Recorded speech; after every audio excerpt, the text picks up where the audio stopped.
Audio Jungle. Jamui से बड़ी खबर, प्रशांत किशोर का आगमन, तैयारी जोरों पर।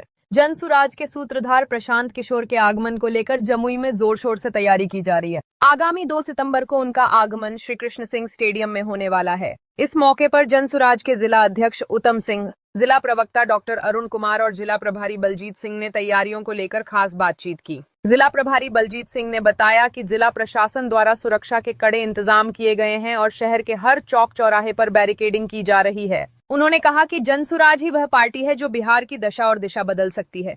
हमारी सरकार बनी तो सबसे पहले शिक्षा सुधार पर ध्यान दिया जाएगा, क्योंकि शिक्षा सुधरी तो बेरोजगारी अपने आप दूर हो जाएगी। वहीं जिला प्रवक्ता डॉक्टर अरुण कुमार ने बताया कि प्रशांत किशोर के आगमन को लेकर कार्यकर्ताओं और समर्थकों में भारी उत्साह है। अनुमान है कि करीब 60,000 लोग इस सभा में शामिल होंगे। उनके लिए खाने पीने और आने जाने की व्यवस्था भी की गई है। प्रशांत किशोर जी के जमुई आगमन पर यहाँ के जनसुराजियों के द्वारा सर्वप्रथम 25,000 लोगों के बैठने की व्यवस्था, 25,000 लोगों के अल्पाहार की व्यवस्था, खाने की व्यवस्था और 25,000 लोगों को स्वसम्मान लाने और पहुंचाने की व्यवस्था। चूँकि हमारा मानना, हमारे पार्टी के नेता का मानना है कि जो पिछले 30 वर्षों में भेड़ बकरियों की ज़िंदगी जीकर नेताओं के रैलियों में आवाज़ देकर बुलाकर परेशान करने की जो परंपरा है, उसको ख़त्म करना है। लोग को स्वसम्मान लाना और स्वसम्मान पहुंचाना, ये हम लोगों ने पहले ही इसको सेट कर दिया है। और आप देखिए, ये जनसुराज की ताकत है कि अब जितनी भी रैलियां लोग कर रहे हैं, रैलियों में अब आपको कुर्सियां नज़र आती होंगी। ये जनसुराज की देन है। ये जनता के लिए हम लोगों का एक अच्छा प्रयास है कि जनता को सम्मान मिले। तो यहाँ बैठने की व्यवस्था, खाने की व्यवस्था और उनके हमारे नेताओं के द्वारा संबोधन होगा, उनका वो लाभ उठाएंगे संबोधन का, ये व्यवस्था है। क्या अनुमान लग रहा है कि इनके जितने भी जनसुराज के कार्यकर्ता है गांव-गांव जाके घूम रहे हैं, लोग को जागरूक कर रहे हैं, तो इसमें इनके आगमन को लेकर क्या है, इनकी कितने भीड़ जुटने की संभावना? आगमन को 25,000 तो मैंने बोला ही, लमसम 25,000 हो सकता है, ज़्यादा भी हो। इतने लोग, ये आंकड़ा सिर्फ हज़ार में आप इसको नहीं देखिए, चूँकि एक विधानसभा में 2.5-3 लाख आबादी रहती है और जब वोट होता है तो लगभग 2 लाख लोग हिस्सा लेते हैं। तो 2 लाख लोगों के बीच में अपनी बात पहुंचाने के लिए एक चैन सिस्टम तैयार किया जा रहा है। उस चैन सिस्टम में पहला झांकी आपको 25,000 का मिलेगा। वो 25,000 लोग जाके अगर 5-5 आदमी को भी बताते हैं हमारी बात, तो फिर वो 1.25 लाख हो जाएंगे। वो 1.25 लाख अगर 5-5, मतलब ये एक चैन सिस्टम होता है।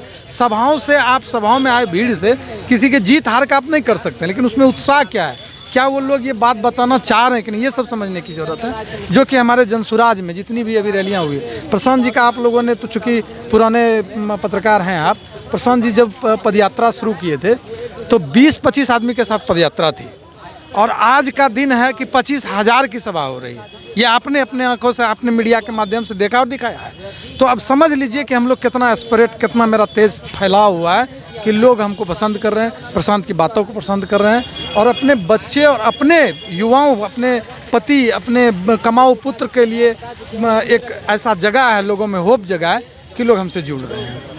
धन्यवाद जी। एक बार सवाल है कि जैसे प्रशांत किशोर जी एक बार हमेशा कह रहे हैं कि मेरी सरकार अगर बनती है तो पहले हम बिहार में शराबबंदी खत्म कर देंगे, और दूसरी है शिक्षा पे, तो कैसे देखा जा रहा है, कैसे बिहार में शिक्षा सुधरेगी? पहला सवाल आपका शराबबंदी पर था, तो मैं शराबबंदी, चूँकि इतनी इस पर बहस हो चुकी है कि इस पर ज़्यादा कुछ बोलने की ज़रूरत नहीं है। शराब बंद है नहीं, ये आप भी जानते हैं, मैं भी जानता हूँ। ऑफिशियल अगर शराब बंद है तो आज के युवाओं को उसका लाभ क्या मिला है? अगर शराब बंद है तो अर्थव्यवस्था में सुधार क्या हुआ है? अगर शराब बंद है तो उसका दूरगामी परिणाम क्या है, लोगों को बताया जाए। और शराब बंद करके ही अगर राज्य को विकसित राज्य की श्रेणी में खड़ा किया जा सकता है, तो टॉप टू 10 राज्यों में शराबबंदी नहीं है। और शराबबंदी अगर बिहार में है तो हम लोग सबसे अंतिम पायदान पर हैं। क्यों हैं? तो ये नीतीश जी के दिमागी फितूर का हवाला दे रहे हैं हम लोग कि उनका दिमागी फितूर है कि शराब बंद कर दो, एक मीडिया हाइप मिले, जबकि जनता ने इस बात को नकारा है। जिस समय नीतीश जी ने शराबबंदी की, फुल मेजोरिटी में उनकी गवर्नमेंट थी। शराबबंदी के बाद पहला चुनाव हुआ, कितनी सीटें आई आप देख लीजिए, जनता ने नकारा है।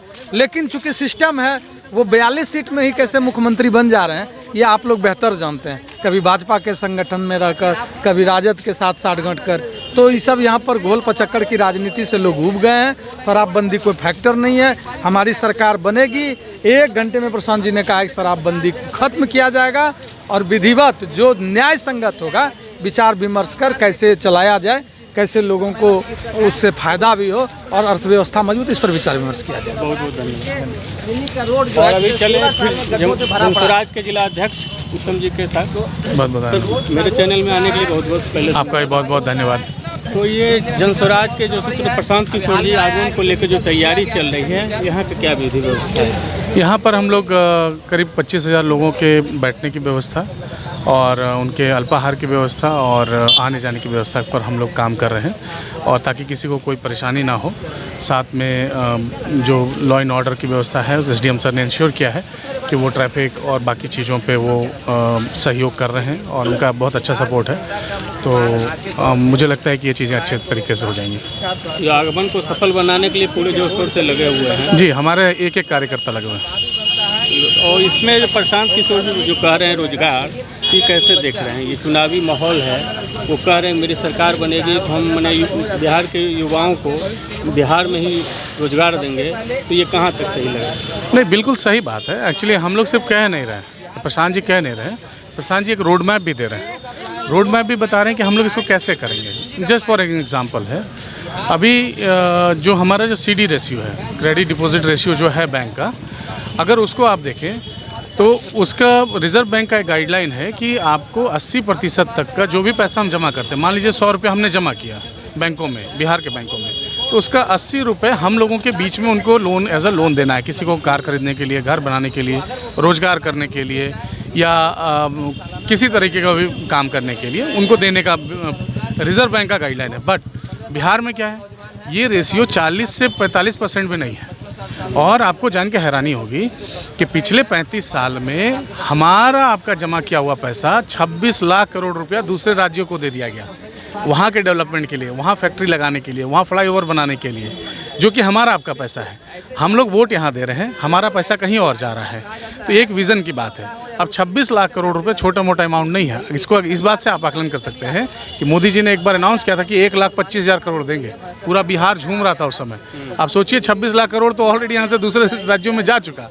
ठीक है, अब इसमें क्या है, एक बात समझने की ज़रूरत है कि अगर ये पैसा हमारे युवाओं को मिले, जैसे मान लीजिए कि हमारे यहाँ एक कोई नाई का काम जानता है, बाल हेयर कटिंग का काम जानता है कोई बच्चा, अगर वो चाहता है कि उसको अगर 50,000 लाख रुपया 2 लाख रुपया लोन मिल जाए, तो वो यहाँ एक सलून कर ले।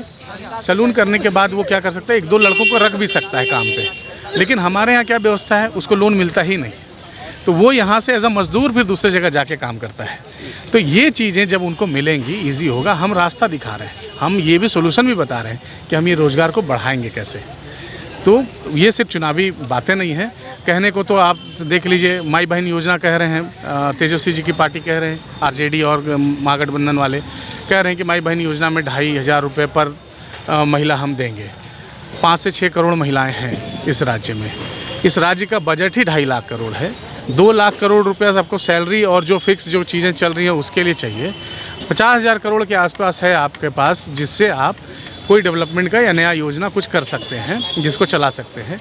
और 2,500 रुपये अगर आप 5-6 करोड़ महिलाओं को दे देंगे, वो तो 1.5 लाख करोड़ होता है। 50,000 में 1.5 लाख करोड़ कहाँ से देंगे आप? तो ये इसको कहते हैं कि बिना सोचे समझे कोई चीज़ बोलना। और हम लोग जिसको बता रहे हैं, हम लोग पूरे कैलकुलेशन रोड मैप के तहत कर रहे हैं। हमने कहा कि हम 2,000 रुपये सम्मान से जीने के लिए बुज़ुर्गों को देंगे। आखिर वो दबाव काम आया। आज कम से कम 400 से 1,100 रुपये बुज़ुर्गों को मिल रहे हैं। तो इनके पीछे लॉजिक है, तो इसलिए हम लोग कह रहे हैं। और सभी का ब्लूप्रिंट तैयार है। और यहाँ तक कि हमने जो सर्वे जो कराया है, हर पंचायत में जो गए हैं, हमारे पास हर पंचायत का हमारे पास एक जो भी समस्याएं हैं उसके भी डेटा हमारे पास है। और हम लोगों का मॉडल वैसा ही रहेगा कि वहाँ जो समस्या हम उस पर फोकस करें। बहुत बहुत धन्यवाद। Thank you. चैनल में आने के लिए बहुत बहुत धन्यवाद। सर, ये जो अभी चल रहा है जनस्वराज के आगमन को लेकर, प्रशांत किशोर के जो जनस्वराज के सूत्रधार हैं, प्रशांत किशोर जी के जमुई में आगमन को लेकर जो तैयारी चल रही है, उस पर आप क्या कहते हैं? सबसे पहले बाइट लेने के लिए धन्यवाद। मेरा नाम डॉक्टर अरुण कुमार है, मैं जम्मू जिला प्रवक्ता हूं। और 2 सितंबर को इसी श्री कृष्ण सिंह मेमोरियल स्टेडियम के परिसर में 2 सितंबर मंगलवार दिन 2 बजे प्रशांत किशोर जी की सभा रखी गई है। इसके लिए 25,000 लोगों की व्यवस्था की जा रही है। उनके आने, रहने, खाने और जाने, वापस ले जाने की व्यवस्था की गई है। यहाँ सुरक्षा की प्रशासन की तरफ से आप लोग को सहयोग किए जा रही है? हाँ, एसडीएम साहब से मीटिंग हुई है हम लोगों की। उन्होंने सुरक्षा के लिए भी और उनको आवेदन भी दिया हुआ है परमिशन के लिए, और सुरक्षा के भी आश्वासन दिया गया है। बहुत बहुत धन्यवाद। थैंक बने रहिए और आगे कमेंट करके बताइए। जय हिंद।